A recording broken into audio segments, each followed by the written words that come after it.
This journey will guide inside the ride where we fly. Virtual roads touch the sky. Join us here, don't be shy. Inside the ride, yeah, we hide.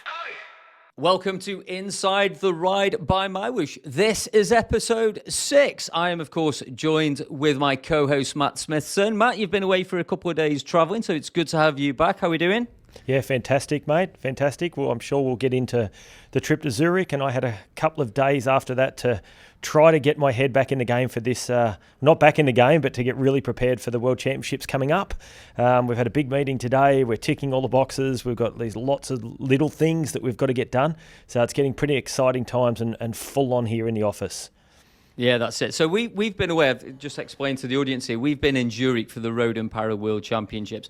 Actually, if you haven't yet, go back and listen to episode 5 of Inside the Ride by MyWhoosh. We did an interview with Jay Vine. That was after he crashed in the time trial, but before he got the gold medal with his teammates for the mixed time trial relayers. So go back and listen to that. Really interesting interview we did there. He also spoke about emerging talent from non-traditional cycling territories, Matt. We're going to talk about that a little bit later on, because it's not just, of course, emerging talents from non-traditional cycling countries, if you like, or territories. But for me, it's also about developing younger talent. So I think we're going to have a little bit more of a detailed chat on that last week, because we also, I know you mentioned that last week at the same time. We, of course, are going to be looking at Sunday race clubs, those September finals. Matt, I also want to have a chat with you about the routes and the course selection and that, because, again, we did something a little bit different for the finals there in Zurich, so let's talk about that. But Matt, I just want to highlight an email and a message that we've had in from a member of the community. This came in from Robert Edwards. I think he's a fairly new member actually here at MyWhoosh, a new community member. But I just want to give you some highlights of this message that we got through. He says, "Hi guys, just wanted to say how much I've been enjoying the platform recently, and particularly the Sunday Race Club. The main reason I joined MyWhoosh was for the non-elite verified racing. I'd really got disheartened racing against people with made-up weights, suspect equipment on other platforms." And then he goes on to say, "Last week's Zurich course was brilliant, although he did fall apart after 35 minutes, he said. Heard it mentioned on the podcast that we'll get to race SRC on the UCI courses soon, and I'm really looking forward to it. A request would be to possibly race Coast and Country." Now, I don't think I've ridden Coast and Country yet, so I need to go and check out that course. But he says it's visually stunning, in my opinion, and the best course on any cycling platform. Keep up the good work, Robert Edwards. So I don't know. Do you know Coast and Country, Yeah, Matt? I think it's the one on the California World, I believe. So it'd be quite similar, I would think, to the Hollywood Hills and finishes up on that climb, maybe. I'll have to check it out exactly. But Yeah, the one with that long sort of... That long it's actually a good climb, that, climb. because it's not too peaky, but it's just long and draggy, that climb, if I remember. Yeah. No, that's the one. Yeah. No, so I'll have to check. Robert might not have done it when we've used that course before. So let's have a bit of a look. We might roll that one out again shortly. Yeah, it is one of the things he mentioned there is obviously that, that non-elite verified, because that's what I was also looking for when even before I was working with MyWhoosh, when I first started racing SRC. But it got me thinking, Matt, I'm going to come back to the results in a second, but it got me thinking about the routes and the courses and what I like and what we might see in the future. Because first of all, the Sunday finals in September, we decided, as the Road and Para World Championships were going on, we were in Zurich at that event. We had that route on all last week, that you would do SRC on those routes. We've had some really interesting feedback, I think, from that, Matt. Yeah, we have. And look, what we did is we're trying something different. So we've created spawn points within the game. And whilst it makes sense to start people at different points in the game, at different spawn points and part of your own category, we realise it's actually limiting us just a little bit in creating great routes. And we've always liked to stick to that 35, 45 kilometres. So we've made a few changes. We sort of backed out and said, look, let's try to do it a little bit differently. And let's all try what it looks like starting at one start point, like we did an endurance climb a couple of weeks ago. Yeah. We tried that for Zurich. The course, the racing, all the feedback was fantastic. We're looking now at, if we don't use the spawn points, we can create very different routes. We can work backwards instead of having to work forwards. So I think you will see some new and varied routes coming in the not too distant future. I think this month we're going to really, really try to roll out, I think it's going to be 5 laps of UCI Stage 2. And we'll stick to some other well-known ones for the rest of the month, and then through the sort of the winter period or the off season or the indoor cycling season, as I've learned it's now called, we will certainly roll out some things that are a bit different, and we may even see some changes just week to week. So it's pretty exciting stuff what we can now do with these routes if we're going to not use those spawn points. Yeah, I know it's like a technical change internally, but it really opens it up, right, of what we could do with those different routes. Obviously, I was in Zurich when those finals were taking place, but I did take the time yesterday to go back and watch those races. And I have to say, the men's race in particular, I'm going to talk about the women's race as well, but the men's race in particular, Ollie Jones just narrowly rolled Jason Osborne on the line. It was so close, that race. It was super tight in the results, but it was just really exciting racing to see all of those riders battling out literally until the final few meters. And again, it's that course, it's hilly, but there's like not a super long climb.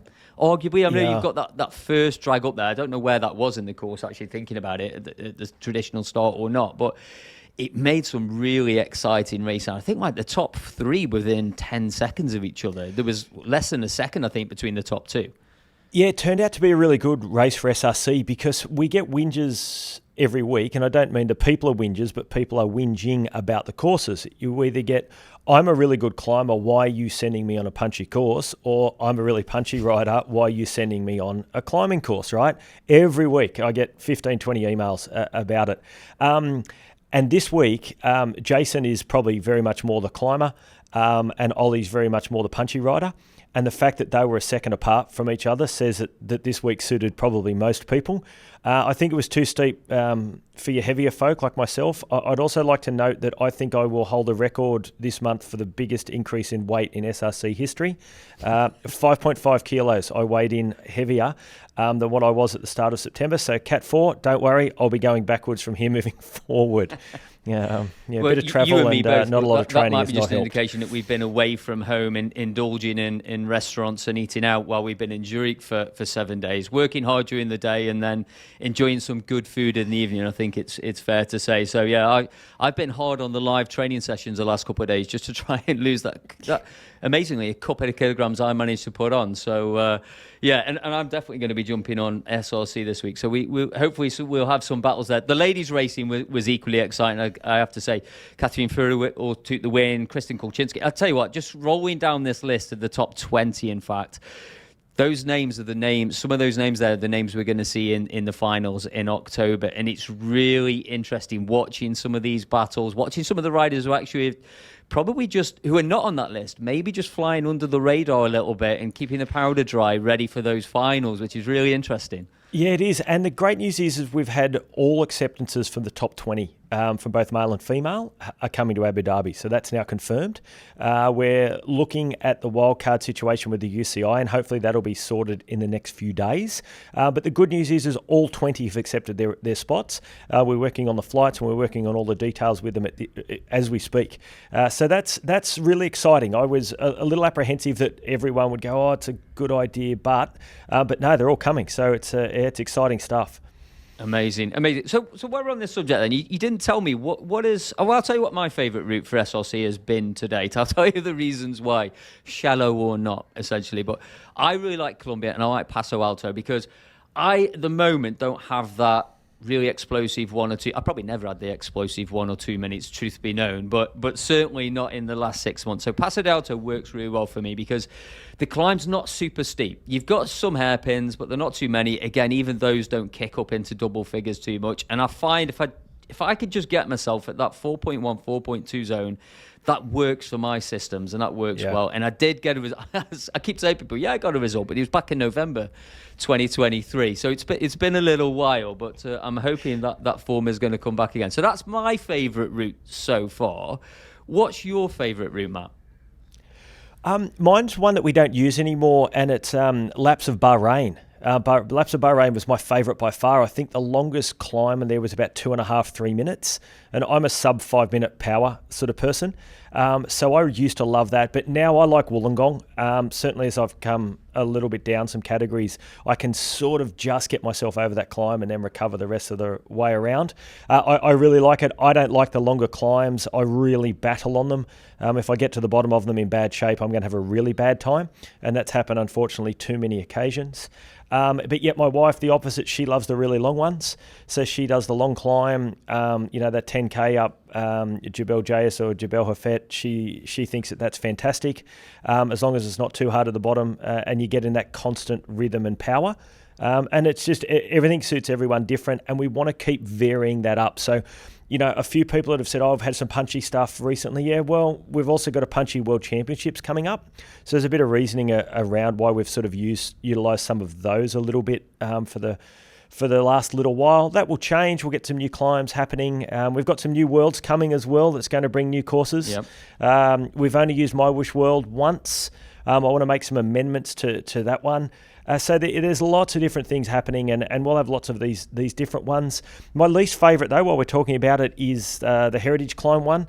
There's nothing worse than getting dropped halfway around and then have that other couple of kilometre climb not far from the finish. It's an awful day for me, that one. Yeah, sadly that was my experience, because we did that not so long ago as well. I remember. So I remember. I think I was at the back with Ben Lee, the New Zealander, suffering ourselves round and taking pulls there. So let's get back to real world cycling just for a minute, because of course we've been in Zurich. Yep. We raced in Zurich for the SRC this last week. We've got to talk about the results over there, because there was some phenomenal racing. There was also some phenomenal weather and some not so phenomenal weather, Matt. I think it's fair to say. It was like every other day we had a constant pour down with rain, and then it was bright sunshine the next day. But Switzerland, I have to say, was beautiful. I managed to get out with Bart and some other members of the team and some other members of the cycling community there as well. A couple of early mornings. Absolutely phenomenal.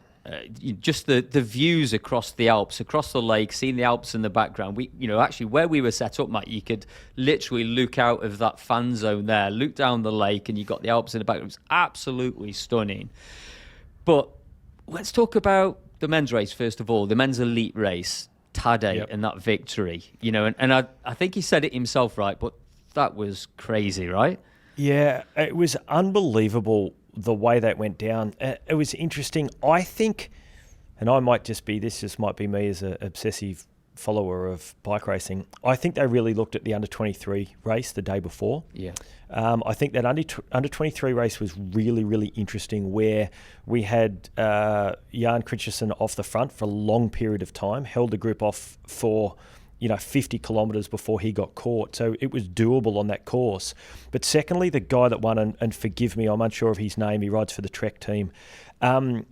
Nikolai, maybe was his name.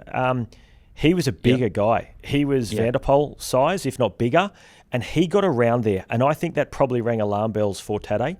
And I think that's why he went on the march very, very early. And, we were watching, and, with 15, 18 kilometres to go, getting to the top of that climb, it looked like they were going to bring him back. And it was, he didn't look comfortable, did he? He was rocking on the bike, and there was a little bit of disorganisation, but there was some firepower right behind him. Down to 35 seconds at one point? Yeah, I think it got somewhere like that. And that's in my 35 years of following this sport, that's got to be as good as the best ride I have ever seen. Certainly in a world championship, apart from, I can't remember anything that gave me chills like that when he was coming down, apart from, I think it was 94 or 95 when Abraham Olano won, when Indurain was winning everything and he had a flat tyre, and Olano, he got to the finish. And it was unbelievable that day. I still remember there's a young kid, and that one's up there. So all the young cyclists out there, or people coming into the sport, to see what they saw on the weekend, that was just unbelievable. Yeah, he kind of took me back to the exciting days of watching Sagan as well, around Innsbruck and Richmond and so on, and just exciting racing as well, because like I say, yes, he went early, but it just wasn't over until the end. And I'll tell you the other exceptional ride for me as well, and again, it's I'm not going to keep mentioning these Aussies, but Ben O'Connor. Yeah. What a year as well, to spend so long at the Vuelta in that jersey, and then to come here in the Worlds and do that was just phenomenal. Yeah, and look, I don't know Ben, I've never met him, but he seems a real confidence rider from what I've seen and heard. And I'd say he got some really good confidence out of that Vuelta. And he got there, and like we saw the race, and he sort of yo-yoed on the back, off the back, and then it seemed in the last lap he just came good, and he moved at the right time. They let him go. He was the strongest in that group towards the end, and picked up second place. So, all credit to him. Fantastic ride. Australians had a great world championship. The time trial, Grace Brown won as well. Don't forget about that in the women's time trial, and she's retired now, I believe, or maybe got a couple of races to go. So, it was phenomenal. Well, and then, we've got to talk about the women's elite while we're here as well then, because, of course, Lotta Kopecky, once again, I think, back-to-back victories. Maybe is that there can't be many women who've done back-to-back world champs. Maybe Voss has definitely done it before. Yeah. That's the only one I can think of right now. But I had no idea who was going to win that race till we got the last hour and a half. There was so many things went on. There was a group up the road, a group came back, a group back across, someone got dropped. And I always say that for entertainment value, women's racing is better than the men's racing. Men's racing tends to be quite scripted, following a plan, where the women race, and they raced hard, and that was shown again. Unfortunately, Tadej's performance maybe didn't take away from that women's race. The women's race was fantastic, but Tadej, what he did, gave that excitement that we sometimes don't get. But the women's race was awesome. You just had no idea what was going to happen. No, that was it, and especially because the Dutch had so many riders there, and were looking so strong, and Voss was still around as well. That, I honestly thought it was going to go the Dutch way, but it looks like there was, I don't know what happened there, but I know a Dutch rider was pulling away on the climb and ended up dropping the teammate in the end, who was probably on paper a better sprinter for that, but that's racing, that's the World Championships, right? And it's also, I've always wondered about the dynamics between teammates, as in your commercial teammates and country. But then I think we spoke to a couple of athletes and like, no, this is all about the country. But then you look at the Tadej's race, and I wouldn't say he got a bit of help from teammates, but there was some teammates around, both for club and country, because it was the French guy also who was up there in the lead with him, right? He was a teammate at UAE Emirates. Yeah, I was lucky enough to work with the Portuguese team at the Wollongong World Championships a few years ago, and I asked Almeida and Oliveira twins and Nelson, I said, guys, really, tell me the truth. Do you ride for your country, or do you, do you still riding for your team? And they're like, teams are out the window here, buddy. This is all for the country. And I was a bit taken aback by that, because I actually didn't think that that's how it worked, right? Because being a cycling follower, and they were like, and I watched the week with those guys, and the best thing was we were on the side of the road for the finish of the under-23s, and the excitement for them, for Magado, who I think ended up running second. I don't think he won. He got rolled on the line. Yep. They were more excited than if one of them won, and you really saw that this is about country, and that makes a different element to that type of race, I suppose. Yeah, and I tell you what, just one last thing as well, because I rode Colnago for the first time while I was there. That was the bike I got to ride around Switzerland on. Tadej's Colnago. Humble brag, Matt, but I did go into the VIP tent for my lunch, and I met one of the marketing guys from Colnago. And I think that afternoon, I'd seen a picture of it anyway, and then we saw it in the flesh that day. That's some spectacular bike. Yeah, and I can't wait to see what they're going to bring out now. They've got to add rainbows to it. Yeah, that's true. Yeah, version 1.2 or 2.0, whatever it might be. We've spoken about the real life athletes. It was also a great opportunity to meet some of our virtual community members as well. I met with Catherine Furrer as well, who we just spoke about winning SRC. Her sister was racing in the Worlds as well on the para side, which was fantastic. So she was there supporting her sister. We met Marvin, of course, from Colombia. He's the pilot for his teammate on the tandem. So again, but there was also lots of non-racers and lots of community members who just came up to us and said, "Hey, Matt, Sai, Bart, I've listened to you guys, I've emailed you guys. It's great what you're doing," and it was great to meet so many people. Yeah, and I think I've been thinking back on it the last few days, and what was so good about MyWhoosh being there and doing what we do is it was me and you and Bart and the members of the team were there. We handed out, 2,000 drink bottles, 2,000, 3,000 T-shirts. We had kids, mums, dads, professionals. We had everybody come in and say g'day. And I just think it was so much better. It wasn't a promotional style activity. It was our team. Like I stood out in the rain for 9 hours one day and handed out things and talked to people. I think that goes to show a lot about who MyWhoosh is and what MyWhoosh is about. That's what the people that are, assisting in building and creating this platform for the community and for the sport, we're actually there. That was us. And I think that looking back on that really shows why this feels like a bit of a family company. And we had some great fun together, a few chats and a laugh and a joke. And, we talk about seeing a lot of the racing and stuff, but we've also got to say we saw most of it on a TV because we were there talking to people. I didn't see 1 metre of the men's race. We were too busy talking to people about the platform, enjoying the community and what MyWhoosh is here to do. So it wasn't a holiday, but it was a really cool experience. It was great for the product, great for the people. The feedback we got from some people that were part of our community was fantastic. Talking to Marvin, who I think they got 7th in the tandem. I think he's in the I'm not sure what the category's called, but I think he's the pilot on a tandem with a gentleman that's blind. They've done all their training on MyWhoosh. Marvin supported the platform for 3 or 4 years. He stood there. He gave us out his race number to put up in the office, right? He feels part of MyWhoosh and the community. Brilliant. So I've got his race number in my bag that we're going to put up here. Number 1 they were. So just from that perspective, it was really fulfilling, certainly for me. And hopefully we can get out and do a lot more of that type of stuff. Yeah, it was. It was busy all week. I have to say there was sort of pockets of time during the week, and it was very wet all week. I have to say there was a lot of rain. So anyone who came out during the week on those rainy days, hats off to you, because it wasn't just rain; it was bucketing it down. But there was one thing that stood out to me as well. I mean, that Sunday was the busy day. Both Saturday and Sunday was super busy day. But what really interests me, and I took loads of pictures as well when we had the chance, but was the amount of young people and parents with their young children or even their grandchildren, and just chatting to the parents, and the kids were looking at the gaming and so on, saying, the parents are clearly into the cycling. They've got the sort of replica jerseys on and the cycling gear, and you just tell that the cyclists, right? And the amount of discussions I had, I said, my children are getting into cycling, but I can't really get them engaged, spend a lot of time gaming. And then looking at the faces and watching how engaged, yes, we did manage to get quite a few kids on those Colnagos riding in Zurich virtually. But just looking at the excitement and the interest on the kids' faces really, for me, stood out. Because I've said this on different shows and podcasts in the past. I've said this to you. But for me, cycling, I'm like a mid-40-year-old guy, right? It's great. It's great for me because I can manage my time as a parent, as a working dad.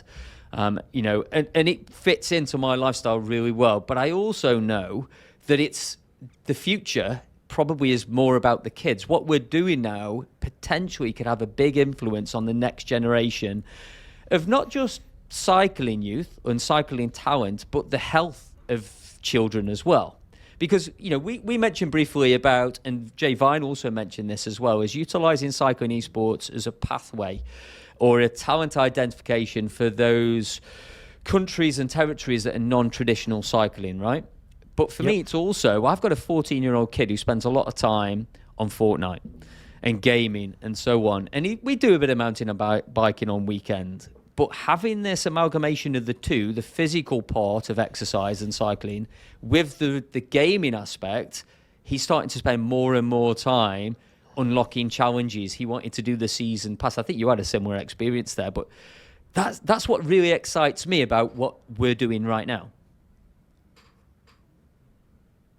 Yeah, look, it really does. And what I loved is I spoke to the federations from quite a few countries that came and said hello.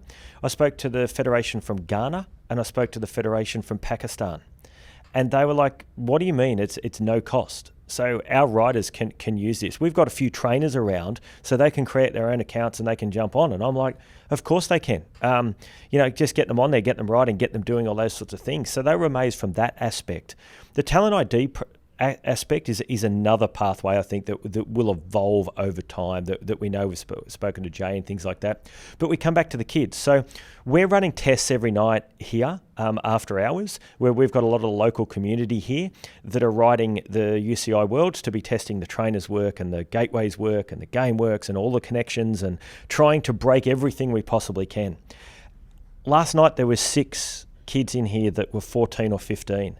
And they were racing each other and they were laughing and they were trying to get the KOM and they were trying to get the points and they were doing all of these things. And I just leant back and I just smiled. It was just, this is what this is about. And it got me thinking about our discussion we had last week around what is cycling esports? Is it a pathway to being a road rider? Is it all those things? You know what? That's probably only 5% of it. And I think too many of us get way hung up on, is it a pathway places? Is it all these different things? It's a pathway for people to spend more time riding their bikes. Plain and simple. Now, if you live in a great country and you live near a bike path and you can ride that bike path every day, great. That bike path is supporting your love of the sport. If you can't do that and you're younger or you're stuck at home, you've got kids, family, whatever those things are, I think indoor cycling, not esports, indoor cycling has changed the sport. It allows people like you and me to do that. We might only do 8 or 10 hours these days. I don't do anywhere near that, but that's what in my head I get up planning each Monday. But without indoor cycling, I do 2 hours, right? I don't have the time to get up and go out and all those things. So to me, indoor cycling is a support mechanism to keep people riding their bikes. And if that's what it is, then that's a wonderful place we work in. And that then comes back to my other aspect, and I spoke to a number of people about this at Zurich, is we are in the entertainment business. So we are indoor cycling is about entertainment whilst people ride indoors. Entertainment outside's a little bit different. You can chat with your friends a bit better, you can see some scenery, you can do all those things. Indoors hard, but the easier we make it, the more fun we make it, the more engaging we make it. And then you come down this pathway of, what's gamification look like? How do we get these kids competing in not... One of my biggest challenges, and I'll put this to the community, is how can we compete with each other indoors but not competing on power? Yep. So how can you and I race each other if I'm not fit, or how can I race Tadej indoors and have fun with it? Is it Mario Kart? Is it based on heart rate and a percentage of it, like some of these F45 fitness-based things are? Like, if my maximum heart rate's 160 and I do, a percentage of that for longer than you do I win? It's not always about competitive on who's stronger than the other one. It's how do we allow each other to compete with each other within the game, and that's the bit that I want to work on moving forward.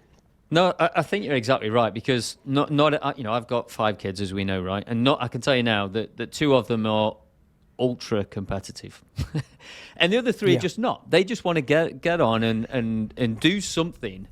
I'm yet to get them in on the bikes too much, to be quite honest, but just do something that's fun and a challenging and that's just play. Ultimately, at the end of the day, because like I said, I mentioned my son there. He plays Fortnite, he plays FIFA, and so on. He's engaging with people globally. He's got people he would consider friends globally, all around the world. And then just coming back to Marvin there, I've never met Marvin before. Marvin's English is very limited. My Spanish is very limited. But it felt like we had a connection. It felt like we were friends when we met. We shook hands, we gave each other a hug and stuff. I've never met Marvin. I've raced against him and been beat many a time in Cat 3. Hopefully he's gone on to Cat 2 now. I can't quite remember. But I've got friends, people I would consider to be friends, and I've met people from all around the world just from this social community building. And I think, again, just... socially for kids as well, to be able to engage with people all over the world from countries that they were, may never visit in their lives and have a common interest. It doesn't have to be competitive. That's why we have some community events, community rides in game. That's why we've got the season pass with the challenge in there. It's just about sometimes just riding together and having fun. It is, but the simple analogy to all of that is you and I sitting here. you and I are only sitting here because of community built on in indoor cycling, and coming through other platforms and getting to know other people and getting an expertise in this space and bringing that across. And you and I met through Sunday Race Club. I didn't know you from previous life, and things that you've done, the same as a number of the other people that work here. So it certainly is. That's what it's about. It's about you can build that community all around the world. You can chat with different people, and we just need to. I think there needs to be a competitive nature that is not just based on who's the fittest, is what I would like to find somewhere in the game at some point in time. Yeah, I think that makes a lot of sense. Just something else just struck me there, as you mentioned that as well. And of course, in a way, it's sort of building an industry, because I didn't work in this industry before now, and I don't think you did either. And if I just think about the people in our office, right, and who work for MyWhoosh around the world, and this is since 2019. So we're 4 or 5 years into this project here at MyWhoosh. Imagine what commercially opportunities this is going to offer to young people in the next generations in the future, with maybe sponsorship, with the this brand and this organization and this sport of cycling esports growing. It's a whole new industry. Actually, while we're over there, I was talking to Emma Martin, right, who's obviously a commentator, doing our coaching sessions as well, but she's a commentator for real life. So she was over there working for the BBC, I think, doing the commentary on all the para events over there. She's also a professor. She's Professor Emma Martin. And we got talking about where we're from. I'm from Staffordshire in England, right? And she said, I went to Staffordshire University. This is how small the UK is or the world is. And she said, did you know that Staffordshire University is one of the only universities in the UK, I don't know about globally, that has basically an esports degree? So again, it's just another indication how much this industry, not just physical esports, but esports in general, is growing. And it's still in its infancy, but we're already at the point where there are degree-level qualifications employing hundreds of thousands of people around the world. That is some great opportunities as well for the next generation. Yeah, it really is. It really is. And, if cycling goes to the Olympics as well with the esports is fantastic. But just while we're talking about community and getting to know each other, I think what's really going to push this forward in MyWhoosh is these live workouts that I know that you're in charge of, and not so much the VODs. They're more a workout and an entertaining way of getting through something. But I've been thinking, as you know, we're putting a 30, 60 and 90-minute free ride in there for some of the live workouts. So people with different levels of ability be able to jump in and ride with someone. We might even do the podcast live in a 60-minute or a 30-minute chat one day, and be talking to the riders that jump on. And the rubber band's going to be there, so everyone's going to stay together. Our rubber band works very differently to others, where it's a little bit faster and it sort of works off the main rider's power, and everyone gets dragged along and has a bit of fun. So I really think, and I know you've been working very heavily with some of the communities out there that are really going to promote this and adapt that to some of their growth as well. And I just think that that's going to be where people really start to gravitate towards. Yeah, I think so. No, I actually just looked at the figures for those live sessions over this last couple of weeks, and week on week we're getting some major growth with attendance in those. We're continuing to add more coaches. It was a nice lead in there. Just on that young talent in schools and colleges and young people and so on, just a reminder that Cyclone Racing League is going to kick off on October 22nd. And that's the schools and colleges with Black heritage in the US. That program's going to start.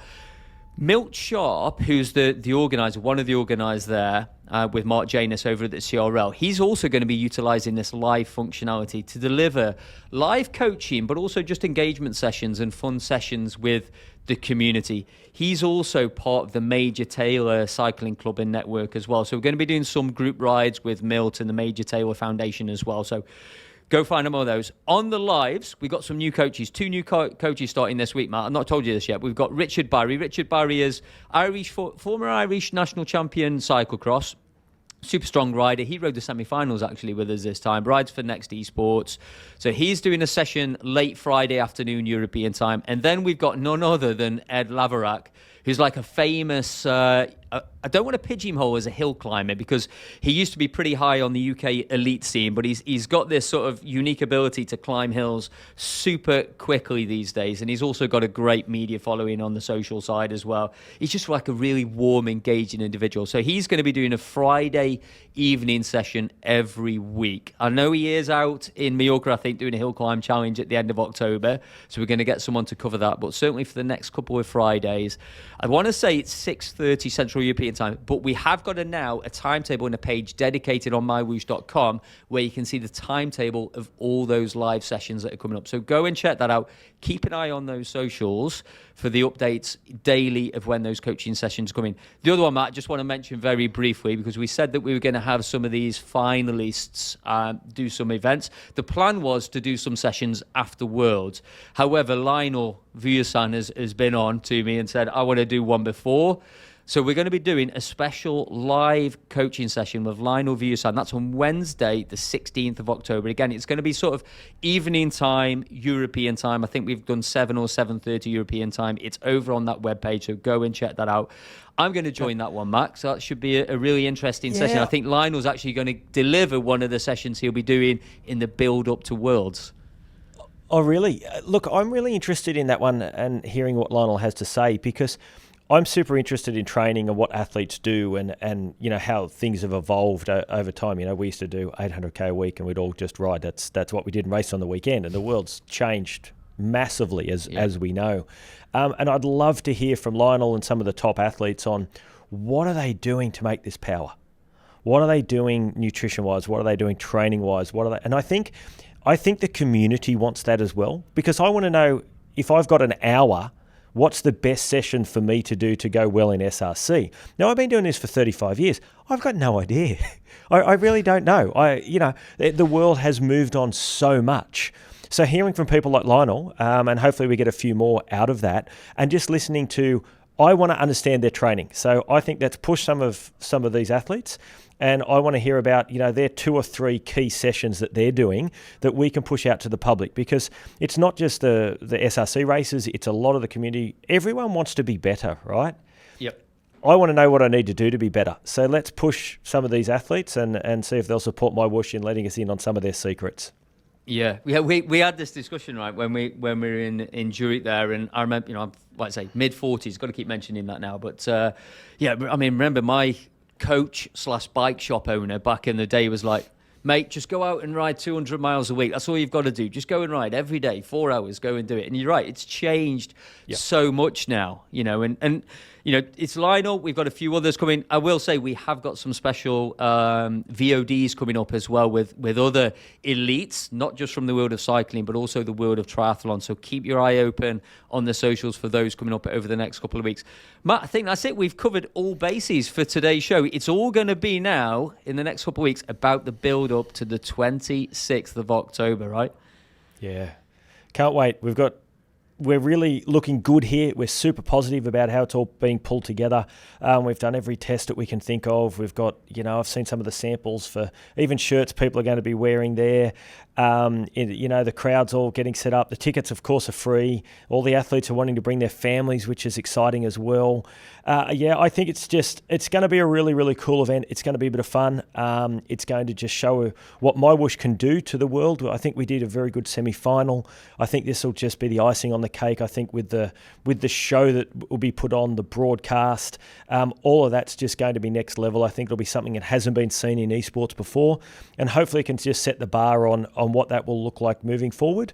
And from the sporting side that we're on, that the event goes well, the sprint that we're going to add in on that first stage is well received, and we put on the best show that we can. Yeah, no, it's going to be phenomenal. My flight's are booked, so I'm going to be out there from the 14th, Matt. So I think we're going to get a chance to record 1 or 2 podcasts while I'm out there with you, face-to-face and live. We're going to do a couple more live workouts and VODs as well. That's it for episode 6 of Inside the Ride by MyWhoosh. Thanks for joining us again. Don't forget to like, comment, follow, subscribe, all of that good stuff. And we'll see you the next week for more live workouts on MyWhoosh. On this journey we'll guide inside the ride where we fly. Virtual roads touch the sky. Join us here, don't be shy.